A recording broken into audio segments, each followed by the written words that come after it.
আমরা কিতাবে পড়ছি রাসূলুল্লাহ সাল্লাল্লাহু আলাইহি সাল্লামের একজন নওজোয়ান যুবক সাহাবীকে খ্রিস্টান যুদ্ধে খ্রিস্টান সৈন্যরা বন্দী করছিলেন। খ্রিস্টান সেনাপতি এতটা সুন্দর ছিলেন, উনি নিজের মেয়েকে বিয়ে দেওয়ার জন্য খ্রিস্টান সেনাপতি ওই যুবক সাহাবীকে প্রস্তাব দিছিলেন, তুমি আমার ইসলাম ছেড়ে খ্রিস্টান ধর্ম গ্রহণ করো, আমার সুন্দরী রূপসী কন্যা তোমাকে বিয়ে দেব। তিনি বলছেন, আল্লাহর কসম, আমি তো গোটা পৃথিবী ত্যাগ করতে পারি, কিন্তু ঈমান ছাড়তে পারি না। তখন বন্দী করে রাখছে নিজের রূপসী মেয়েকে 3 দিন আবদ্ধ ঘরে।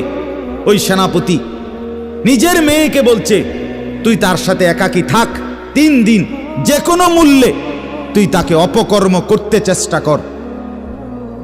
3 দিন পরে সেই মেয়ে ওই আবদ্ধ ঘর থেকে বের হয়ে বলছিল, বাবা ইন্নাহু হাজারুন আম শাজারুন, আল্লাহর কসম বাবা, আমার মনে হয় যে এই লোকটা এটা হয় পাথর নয়তো কোনো গাছ।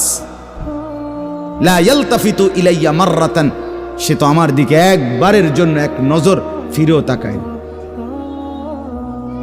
মানুষের কোনো অনুভূতি তো নাই মনে হয় তার মধ্যে।